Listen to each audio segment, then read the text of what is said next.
성경 말씀은 사무엘상 7장 5절부터 12절. 오늘은 찾아서 한 절씩 교독해서 읽겠습니다. 구약성경 417쪽입니다. 사무엘상 7장 5절부터 12절.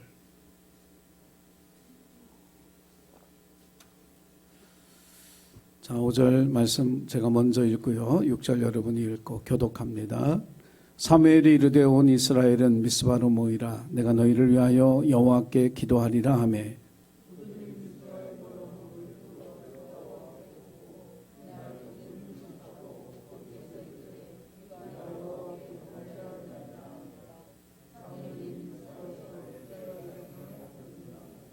이스라엘 자손이 미스바에 모였다 함을 블레셋 사람들이 듣고 그들의 방백들이 이스라엘을 치러 올라온지라.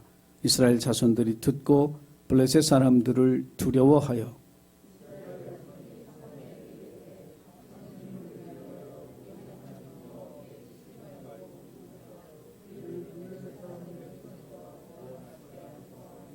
사무엘이 젖 먹는 어린 양 하나를 가져다가 온전한 번제를 여호와께 드리고 이스라엘을 위하여 여호와께 부르짖음에 여호와께서 응답하셨더라.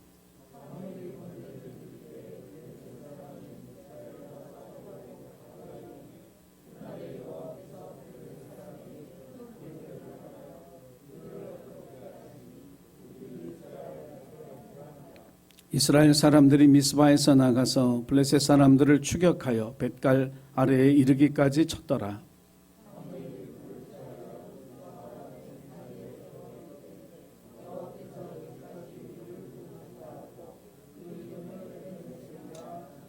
아멘. 1월 첫 주를 시작하면서 부흥을 준비하는 믿음, 야곱의 믿음, 내가 자식을 잃으면 잃으리라. 올해 잃을 것에 대해서 두려워하지 말고 버리는 믿음의 결단이 있기를 간절히 소원합니다. 더 가져가 봐야 하나님 좋아하지도 않고 내 인생에 덕이 되지 않는 것에 대해서 미련 없이 버리는 결단, 이게 야곱의 믿음의 결단이고요. 요셉의 믿음은 하나님의 큰 그림을 보는 믿음의 눈이 열리는 거거든요. 그게 보이면 역경과 고난이 검은 도화지 한 장 이것이 다 맞춰지면 하나님의 큰 그림이 보여지는 것처럼 내게 닥친 역경과 시련을 한 조각의 퍼즐로 보는 담대한 용기와 믿음이 생겨나게 될 줄로 믿습니다. 형들에게 미움받아 구덩이에 갇혀 죽을 뻔한 일도, 이집트 땅에 노예로 팔려간 일도, 감옥에 누명을 쓰고 갇혔던 일도 다 하나님의 섭리와 계획 가운데 있었음을 깨닫게 될 때 하나님이 내 삶을 인도하시고 그 삶에 순종하는 것이 나의 믿음이다. 그렇게 고백했던 요셉처럼 부흥을 준비하는 결단의 믿음과 하나님의 섭리를 신뢰하는 믿음으로 서시기를 주의 이름으로 축복합니다. 오늘 부흥을 준비하는 믿음 두 번째 이야기는 미스바, 사무엘과 미스바에 관한 이야기입니다. 자, 가나안에 이스라엘 백성들이 정착을 했습니다. 여호수아가 신나게 전쟁하고 30승 1패 전설적인 승리의 기록을 남기고 이제 가나안 정복이 다 완성될 것이라고 믿었던 이스라엘 백성들은 여호수아가 죽고 한 세대 그와 함께 했던 장로들이 죽은 다음에 가나안 정복 전쟁을 멈췄습니다. 더 이상 전쟁을 할 수 있을 만큼 강력한 힘이 없었고 하나님의 비전을 품는 열망도 사라졌습니다. 이 전쟁이 멈추고 나니까 오히려 가나안 땅에 그들이 진멸하지 못한 부족들이 힘을 얻어서 오히려 이스라엘 민족을 괴롭히고 약탈하고 착취하고 지배하러 왔는데 오히려 고통당하는 역전현상이 일어나게 됐습니다.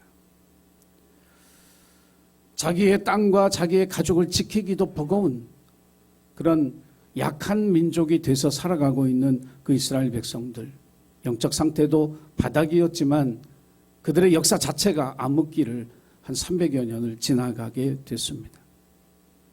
이 사사기의 깊은 어둠 속에 하나님이 세우신 사사들이 몇 사람 빛을 발했죠. 우리가 아는 기생의 아들이었던 입다 같은 사람, 오른손을 쓸 수 없었던 왼손잡이 에우지라는 사람, 내 지경을 넓혀달라고 기도했던 야베스 같은 이런 하나님의 살아계심을 증거하는 빛도 있었지만 곧 사그러 들었고 이스라엘 민족은 300년 오랜 기간을 암흑 속에 살면서 짓눌려 살게 되었습니다. 하나님께서 아브라함을 통해서 주셨던 가나안 정복의 이 위대한 비전은 결국 사라지고 말았어요. 하나님이 그 꿈을 꾸지 않은 것이 아니라, 하나님이 포기하신 것이 아니라 이스라엘 백성들이 그 땅에 들어가서 그들의 잘못 때문에, 그들의 믿음 없음 때문에 그 하나님의 비전을 망가뜨리고 말았다는 거예요. 이스라엘 백성들이 가나안 땅에 들어가서 제일 먼저 했던 것이 뭐냐면 풍요를 위해서, 그들의 욕심을 채우기 위해서 아세라, 바알, 이방 신들을 그들의 마음에 받아들이기 시작했습니다. 자기들의 딸을 이방 민족에게 주고 그들의 딸을 며느리로 맞아들이면서 믿음의 가치관을 버리고 세속적인 가치관을 쫓아 살아감으로써 결국 하나님의 위대한 비전은 그들 스스로 망친 그런 꼴이 되고 말았죠. 이집트에서도 노예로 살면서 고통당했던 그들이 하나님이 약속으로 주신 그 땅에 와서도 여전한 고통 속에, 어둠 속에 신음하며 살아갈 수밖에 없는 그런 안타까운 모습이 되어지고 만 것이에요. 그런데 하나님은 이 깊은 어둠 속에 동이 트는 아침을 위해 한 사람을 준비하고 있었습니다. 바로 그 사람이 사무엘이라는 사람이에요. 이 사무엘의 등장과 함께 우리는 이 사사기 시대의 어둠의 본질이 뭐냐, 왜 그들이 그렇게 어둠 속에 살아가야 했고 연약해서 당하면서 살아가야 했고 하나님의 위대한 비전을 꿈도 꾸지 못하고 살아갔는지 그 본질적으로 깊이 들어가 보면 하나님의 말씀이 그들에게 들리지 않았기 때문입니다. 하나님의 음성이 들리지 않았기 때문이에요. 하나님의 음성을 듣는 사람이 없었던 거죠. 하나님은 말씀하셨지만 아무도 귀를 기울여서 하나님이 하시는 말씀을 듣고자 하는 사람이 없었어요. 이 시대의 어둠 속에 하나님께서 어떻게 이 어둠을 헤쳐나가야 할지, 어떻게 우리가 승리하며 살아가는 이스라엘 민족으로 하나님 앞에 영광을 돌리며 살아가야 할지 말씀하시는 하나님의 음성에 귀 기울이고 그것을 마음에 품고 기도하며 하나님의 일꾼으로 서는 사람이 없었던 거예요. 오늘 이 시대의 어두움은 무엇에서 비롯되어졌을까? 코로나19가 한국교회와 성도들을 어둠 속에, 침체 속에 놓았을 거 아니에요? 하나님의 음성을 듣지 않으려고 하는 우리들의 태도 때문이에요. 사무엘서 3장 1절 말씀을 한번 읽어보겠습니다. 같이 읽겠습니다. 시작. 아이 사무엘이 엘리 앞에서 여호와를 섬길 때에는 여호와의 말씀이 희귀하여 이상이 흔히 보이지 않았더라. The word of the Lord was rare. 하나님의 말씀이 너무 귀하고 귀해서 보이지 않았던 그런 시대.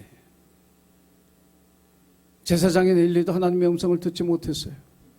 그 시대에 하나님은 계속 말씀하셨지만 아무도 귀를 열고 하나님의 음성을 듣고 깨달아 뉘우치고 우리가 이렇게 살아가야 한다고 사람들에게 이야기했던 사람들이 없었어요. 근데 그 시대에 하나님의 음성이 누구에게 들렸느냐 하면 어린 사무엘에게 들렸습니다.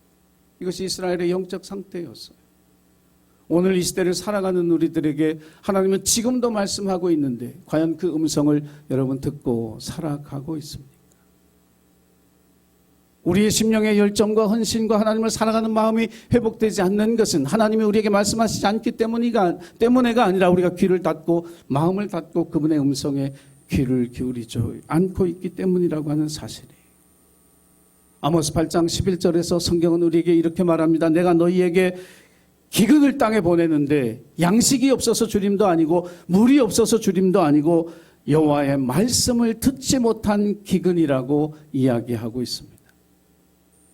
저도 어저께 다른 목사님 설교 유튜브 통해서 들었는데요. 유튜브만 열면 설교와 예배가 얼마나 많이 흘러넘치는지 몰라요. 그러나 이렇게 많은 설교, 이렇게 많은 예배 속에 하나님의 음성을 듣고자 귀를 기울이는 사람은 얼마나 될까?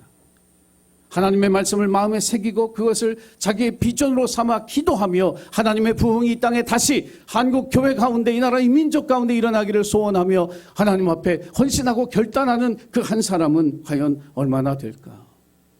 그런데 하나님은 사무엘을 세우셔서 그를 통해서 이스라엘의 부흥을 꿈꾸고 계획하고 계셨습니다. 우리가 오늘 읽지 않았지만 7장 1절에서부터 말씀을 읽어보면 사무엘이 이스라엘의 부흥을 위해서 가장 먼저 했던 일은 여호와의 법궤를 온전히 모시는 일부터 시작하게 됩니다. 블레셋과의 전쟁에서 이 법궤를 뺏기고 망연자실한 이스라엘 백성들, 우리가 아는 대로 베세메스로 가는 이 소수레에 태워서 이 법궤가 돌아온 채 방치되고 있었어요. 이 방치된 여호와의 법궤를 아비나답의 집으로 가져오고 그의 아들 엘리에셀을 통해서 이 법궤를 소중히 여기며 지키게 하는 것입니다. 이게 사무엘이 하나님의 부흥을 준비하면서 했던 첫 번째 일이에요. 여기엔 의미가 있습니다. 제가 처음부터 하나님의 부흥이 우리 가운데 일어나야 된다 말씀을 드렸을 때 교회의 양적 팽창을 얘기하는 게 절대로 아니라 그랬어요. 교인들의 수의 팽창을 의미하는 것이 아니라 그랬어요. 부흥은 하나님이 우리를 찾아오시는, 할렐루야, 하나님 우리 가정을 찾아오시는 것이고 우리 교회를 찾아오는 것이고 이 나라의 민족을 찾아와 함께 거하시는 것, 이것이 진정한 하나님의 부흥이에요. 오늘 우리가 찬양한 것처럼 하나님의 나라가 이 땅에 임하는 것이 부흥이에요.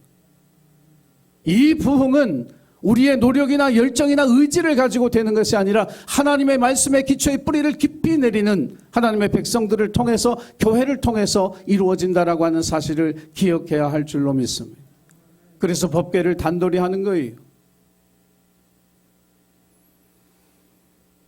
그런데 이 하나님의 법궤를 그렇게 아비나답의 집으로 가져와서 엘리에셀을 통해서 지키게 하니까 어떤 현상이 나타났느냐 하면 이스라엘 백성들이 여호와를 사모하게 되었다고 7장 2절의 말씀이 이야기합니다. 신기하죠. 그게 뭐라고? 법궤를 소중히 여기고 그것을 지키고 간직하는 그 행위 하나가 이스라엘 백성들에게 하나님을 사모하는 마음을 불러일으켰다라고 하는 거예요. 오늘 이 시대를 살아가면서 많은 교회와 그리스도인들, 아니 목회자인 저까지들 포함해서 우리에게 없는 한 가지가 뭐냐면 하나님에 대한 절박함이 없어요.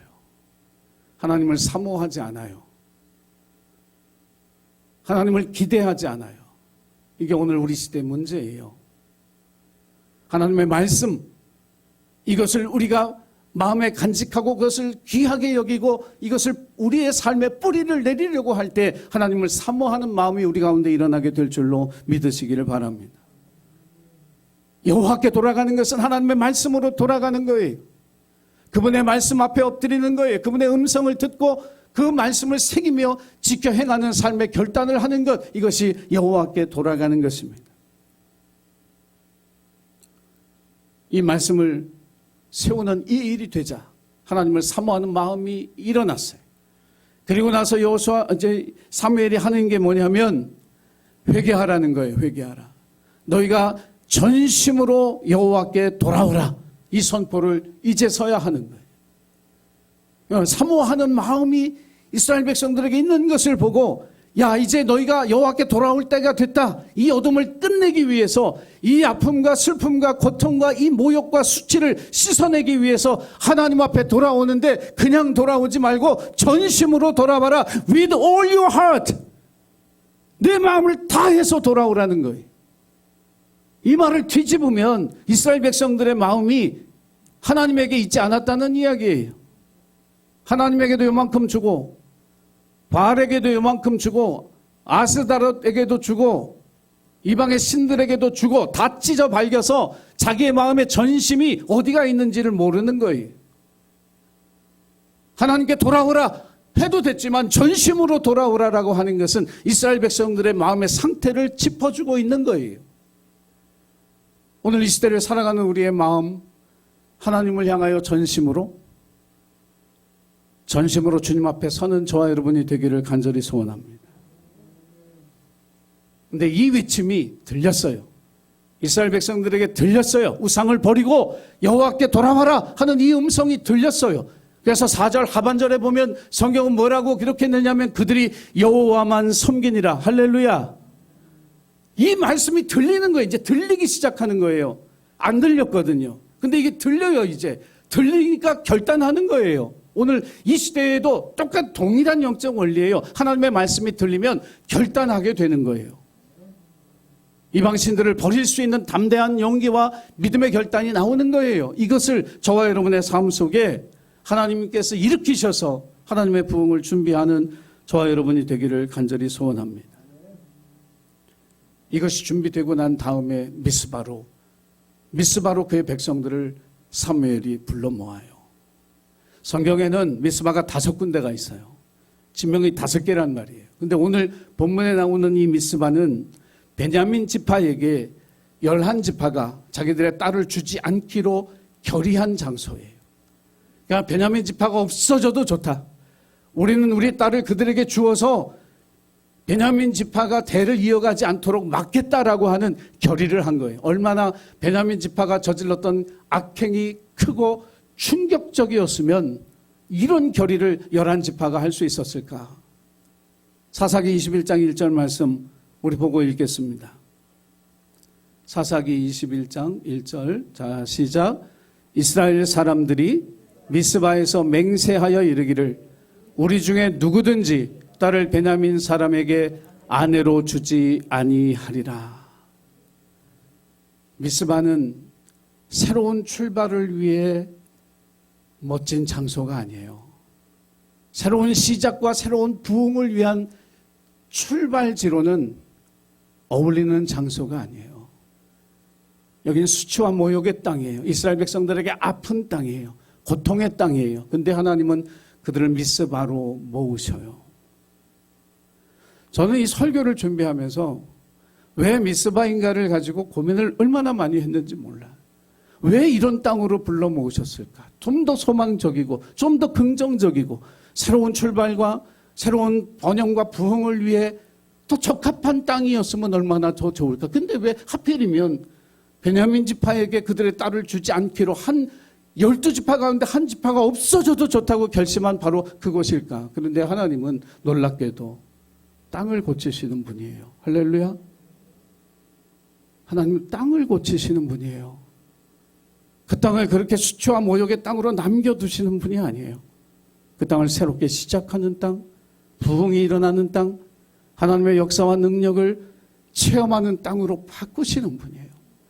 역대하 7장 14절 말씀을 코로나 시기에 정말 많이 읽었는데 땅을 고친다는 의미를 잘 몰랐어요. 이해를 못했는데 목회 25년 하는 동안 제대로 이해를 못했는데 이번에 완전히 이해했어요. 그 말씀 한번 보겠습니다. 역대하 7장 14절. 자, 시작. 내 이름으로 일컫는 내 백성이 그들의 악한 길에서 떠나 스스로 낮추고 기도하여 내 얼굴을 찾으면 내가 하늘에서 듣고 그들의 죄를 사하고 그들의 땅을 고칠지라. 할렐루야. 나는 이 미스바를 그 부끄럽고 수치스러운 이름 미스바로 그대로 두지 않겠다. 여기서 우리 다시 시작하는 땅으로, 다시 부흥을 위해 나아가는 땅으로, 승리와 영광을 되찾는 것을 시작하는 그 땅으로 기억하게끔 만들겠다. 이것이 하나님이 가지신 뜻이었어요. 이것을 우리 개인에게도 적용하셔야 돼요. 우리 인생에 미스바가 있거든요. 기억하고 싶지 않았던 일들, 고통스러웠던 아픔과 상처 여전히 우리 속에 남아 우리를 힘들게 하고 우리를 좌절하게 하고 우리를 어둡게 만드는 그 땅을 하나님이 고치신다는 말씀이에요. 할렐루야. 올 한 해가 이 미스바의 고침의 역사가 우리의 심령 가운데, 우리의 가정과 교회와 이 나라 민족 가운데 일어나는 한 해가 되기를 주의 이름으로 간절히 축원합니다. 이곳에 모였어요. 그리고 그 사람들이 하는 일이 물을 붓고 온종일 금식하며 우리가 하나님께 범죄하였습니다, 회개하는 기도를 드린 거예요. 물을 부었어요. 여러분, 물이라고 하는 거 우리나라 흔하기 때문에 물 부은 거는 아무 감동이 없어요. 팔레스타인 땅이라면 이 물 한 잔은 그 가치가 달라요. 물 때문에, 우물 하나 때문에 부족 간의 전쟁이 일어나고 많은 사람이 죽어야 되는 땅이 그 땅이에요.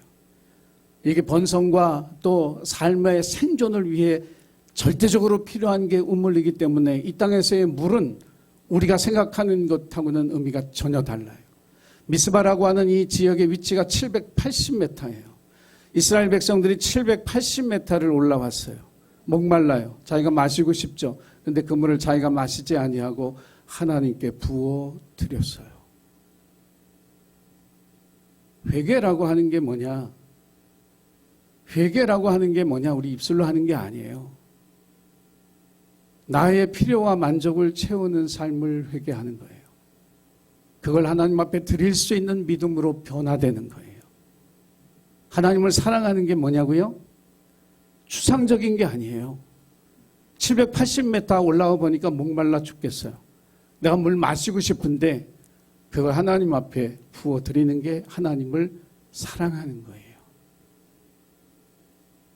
제가 아내와 제 아이들과 함께 780m를 올랐어요. 내가 얼마나 목이 마르겠어요. 그러나 아내에게, 자식에게 그 물을 먼저 내어주는 것이 아버지의 사랑인 것처럼 하나님을 사랑하는 것은 바로 그거예요. 내가 이제 내 자신의 필요를 채우기 위해서 내 만족을 위해서 살아가는 사람이 아니라 하나님 앞에 먼저 드릴 줄 아는 삶을 살겠습니다. 이것이 물을 부어드린 의미예요. 두 번째로 그들이 온종일 금식했다고 그랬어요. 온종일 금식했어요. 왜? 자기 힘을 빼려고. 금식은 힘을 빼는 작업이에요. 내가 모든 것을 할 수 있는 사람이 아니라 아무것도 할 수 없는 사람이라고 하는 사실을 인정하는 그런 이 행위가 바로 금식 행위예요. 힘없는 자가 되어지는 것. 그때에서야 뭐가 나오느냐 하면 나는 죄인입니다. 하나님 나를 용서하옵소서. 진정한 회개가 거기에서 나오는 거예요. 올 한 해를, 아니 지난 한 해를 여기까지 여러분이 어떻게 살아왔는지는 모르지만 그러나 분명한 것은 이 한 해를 시작하면서 여러분 자신의 필요와 만족을 채우는 삶에서 하나님께 드리는 삶으로의 전환이 일어나기를 주의 이름으로 부탁합니다. 여러분 자신이 힘 있는 사람이라고 고개를 쳐들고 교만하게 살지 아니하고 하나님 나는 무력하고 연약하며 아무것도 할 수 없다고 믿음으로 고백하는 이 진심 어린 고백이 있어져서 하나님 앞에 진정한 회개가 드려지는 저와 여러분의 삶이 되기를 간절히 부탁을 드립니다. 자, 이 순간에 이 은혜 받는 이 시간에 긴급한 소식이 들려왔어요. 블레셋 사람들이 이스라엘 백성들이 모인 소식을 알고 쳐들어왔습니다. 마귀가 가만히 있을 리가 없죠. 내가 은혜로 살려고 하면 가만둘 리가 없죠. 내가 믿음으로 살려고 하면 가만둘 리가 없죠. 공격합니다. 나의 약함을 통해서 공격을 하게 돼 있어요. 그 공격에 여러분 무너지지 않는 한 해가 되기를 주의 이름으로 축원합니다. 그런데 이스라엘 백성들은 어떻게 됐느냐? 이 마귀의 작전이 먹혔어요. 7절 하반절에 보면 이스라엘 자손이 듣고 블레셋 사람을 두려워했다. 성경은 그렇게 기록합니다. 하나님의 법궤도 잘 챙겼어요. 하나님의 사모하는 마음도 일어났어요. 우상을 버리고 하나님 앞에 돌아왔어요. 물도 부어드리고 진심 어린 회개의 기도도 드렸지만 안 되는 게 있는 거예요. 여전히 이 두려움을 떨치질 못하는 거예요. 이렇게 결단하고 이렇게 새로워지기로 했으면 이 두려움이 없어야지. 이 두려움을 떨쳐내고 끝까지 믿습니다. 하나님이 우리와 함께 하십니다. 이 믿음으로 가야 되는데 그 믿음이 없는 거예요. 이스라엘 백성들이 착각하는 한 가지가 있어요. 이 싸움을 자기들이 싸우는 줄 알아요. 여러분, 이 영적 싸움은 하나님 싸우시는 거예요. 우리를 대신하여 싸우시는 싸움인 줄로 믿으시기 바랍니다. 하나님 우리와 함께 하시기 때문에 두려워할 게 없는 거예요. 그런데 두려워하는 거예요. 가나안을 정탐하고 돌아왔던 10명의 이 정탐꾼들이 이스라엘 백성들에게 뭐라고 얘기합니까? 그들이 보기에 그들이 우리를 메뚜기처럼 봤을 거라고. 우리는 메뚜기에 지나지 않는다고 두려워 떨었어요. 가나안 정복 전쟁을 자기들이 하는 줄로 생각한 거예요. 천만의 말씀, 전쟁은 여호와께 속한 것이니 이 싸움을 싸워주실 전능하신 하나님이 그들과 함께 한다는 사실을 잊어버린 것처럼 이 메뚜기 의식은 이미 가나안 땅에 들어와 300년을 넘게 산 이스라엘 백성들을 뇌리 속에 깊이 박혀서 여전히 자기들이 메뚜기인 줄 알고 있는 거예요. 그래서 두려워했어요. 여러분, 세상을 살아가면서 이런 두려움은 우리의 삶에 어느 때고 찾아옵니다. 여러 가지 형태로 찾아옵니다. 당연히 마귀가 은혜로 믿음으로 살려고 하는 우리를 힘들게 만드는 건 지극히 당연하죠. 두렵게 만들 거예요. 그런데 이 두려움에 빠지면 안 돼요. 여러분, 하나님이 함께 하십니다. 하나님이 여러분과 함께 싸워주십니다. 이 사실을 여러분이 기억하고 담대하게 두려움이 아니라 믿음의 용기를 가지고 나아가는 저와 여러분이 되기를 간절히 소원합니다. 이 긴급한 때에 이스라엘 백성들이 사무엘에게 우리를 위해서 기도해달라고, 우리를 위해서 하나님 앞에 간구해달라고 요청합니다. 블레셋 사람들이 정말 들이닥치면 전쟁의 준비 대비가 안 돼 있는 이스라엘 백성들이 그냥 다 학살당할 건 눈에 불을 본 듯이 뻔한 일인데, 사무엘은 기도해달라는 그 요청을 듣고 오늘 말씀에 보니까 어린 양 하나를 가져다가 온전한 번제를 여호와께 드렸다 그랬습니다. 시간 없어 죽겠는데 빨리 기도해야지, 저 양반 뭐 하고 있는 거야. 그런데 사무엘은 분명히 가르치고 있어요. 본이 되는 거예요. 그게 뭐냐면 온전한 예배 없이 기도의 응답은 없다. 이걸 이스라엘 백성들에게 가르치는 거예요. 우리가 번제를 드린다는 건 하나님을 경외하는 거예요. 그럼 하나님이 그걸 지켜주신다라고 하는 믿음이 우리에게 있어야 할 줄로 믿습니다. 우리가 하나님의 일을 하면 하나님 우리를 책임져 주시고 우리의 삶을 돌보시고 인도하신다는 이 사실을 믿으시기 바랍니다. 왜? 우리가 하나님 일을 하니까. 하나님께 온전한 번제를 드리는 이 시간, 하나님이 받으실 시간에 그 어떤 누구가 쳐들어와도 이거 두려워할 이유가 하나도 없어요. 하나님 막으실 거니까. 하나님이 이기실 거니까. 그런데 어리석게도 그걸 깨닫지 못하고 두려워하는 거예요. 온전한 번제라고 하는 말에 방점을 찍어야 돼요. 시간이 없으니까, 긴급 사태니까 줄여서 대충 번제 드리자, 이거 아니에요. 시간을 다 들여서 절차를 다 밟아서 그 바쁜 와중에 번제를 드리는 거예요. 오늘날 많은 그리스도인들이 자기 형편에 맞춰 하나님 예배합니다. 시간이 없어서 바빠서 어려워서, 그리고 하나님이 그 예배를 과연 기쁘게 받아주시기를 기대한다면 이건 뭐가 대단히 잘못됐죠. 온전한 제사라고 하는 이 단어를 여러분 마음에 새기시기 바랍니다. 예배를 준비하는 마음, 예배당에 와서 하나님 앞에 여러분의 마음과 온 힘을 다해 하나님 앞에 나아가는 그 헌신이 하나님 앞에 드려지는 그 예배를 드려야 돼요. 예배 시간에 늦지 마세요. 하나님 앞에 드리는 봉헌에 온전하게 드릴 수 있는 그 믿음이 이 안에 우리 가운데 있게 되기를 주의 이름으로 간절히 축원합니다. 제가 늘 얘기하는 갈멜산 위에 엘리야의 기도, 저녁 소제 드릴 때쯤 기도해야 되는데 그 시간 없어 죽겠는데 엘리야는 사람들을 불러서 다듬지 않은 돌 12개를 가져와라. 그리고 그 돌을 다 가져오니까 그걸로 제단을 쌓고 도랑을 파고 물을 3번이나 갖다 붓고 그리고 나서 기도하죠. 무엇을 가르치려고 할까요? 무너진 예배를 회복하는 것이 기도의 응답으로 가는 과정이에요. 이거 없이 기도의 응답이 없는 거죠. 오늘도 이 순서를 사무엘이 그대로 가르쳐요. 반복된다는 건 영적 원리거든요. 이 영적 원리로 살을 때 우리의 삶 속에 기도의 응답을 통한 하나님의 역사와 능력이 나타나게 되는 줄 믿으시기를 바랍니다. 온전한 제사를 드려요. 제사 드리고 있을 때 블레셋 사람들이 쳐들어와요. 하나님이 하나님의 방법으로 큰 우레를 펼치셔서 이 블레셋 사람들을 흩어 놓으시고 이 제사가 끝나고 난 다음에 이스라엘 백성들이 그들을 공격해서 벳갈까지 그들을 계속 물리치며 승리하며 나아갑니다.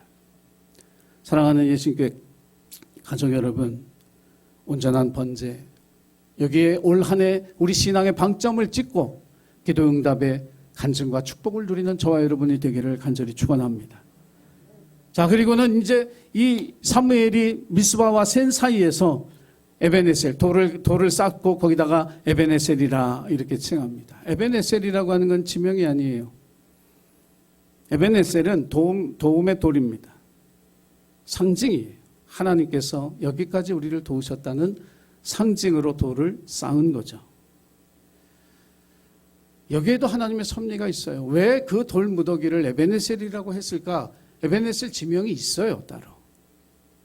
사무엘상 4장에 보면 이스라엘 백성들이 블레셋과 전쟁하는데 에베네셀 곁에 진을 치고 블레셋과 싸워요. 1차전 했는데 4,000명 죽었어요. 이거 안 되겠다. 하나님의 법궤를 가져와야 되겠다. 법궤 가져와서 2차전 했는데 망했어요. 뭐 죽고 뭐 난리 났을 뿐만 아니라 법궤를 뺏겼어요. 하나님의 영광이 땅에 떨어졌어요. 하나님의 이름이 모욕을 당했어요. 그리고 방치되어졌죠. 에베네셀이라고 하는 것은 이스라엘 백성들에게 있어서 치욕의 이름이에요. 하나님의 법궤를 빼앗긴 아주 망신당하고 하나님의 영광을 가린 그 지역이 에베네셀이에요. 그런데 오늘 하나님은 그 이름을 바꿔놓습니다. 하나님이 승리하시고 하나님이 영광을 되찾으신 상징으로 에베네셀을 바꾸셔요. 이것이 오늘 저와 여러분의 삶과 가정 또 이 나라 민족 가운데 일어나야 할 일인 줄로 믿습니다. 더 이상 그 땅을 치욕과 모욕의 땅으로 두지 아니하고 하나님의 승리와 영광을 위한 땅으로 바꿔주시는 이 회복의 역사가 여러분의 심령과 가정과 이 교회와 나라와 민족 가운데 일어나는 부흥의 한 해가 되기를 주의 이름으로 간절히 축원합니다. 이 승리를 통해서 얻어진 하나님의 위대한 일들이 뭐냐면 사무엘상 7장 13절 14절 말씀 우리가 찾아서 한번 읽어보겠습니다. 이 말씀은 귀로도 같이 읽겠어요. 아니요. 사무엘상 7, 우리 같이 읽겠습니다. 시작. 여호와의 손이 사무엘이 사는 날 동안에 블레셋 사람을 막으심에 블레셋 사람들이 이스라엘에게서 빼앗겼던 성읍 에그론부터 가드까지 이스라엘에게 회복되니 이스라엘이 그 사방 지역을 블레셋 사람들의 손에서 도로 찾았고 또 이스라엘과 아모리 사람 사이에 평화가 있었더라. 아멘. 이 승리를 통해서 하나님이 책임져 주셨던 건 뭐냐면 블레셋 사람들을 막아주신 거예요. 그들이 잃어버렸던 것을 다시 찾는 회복의 역사가 나타나서요. 그리고 평화가 그 땅에 임했습니다.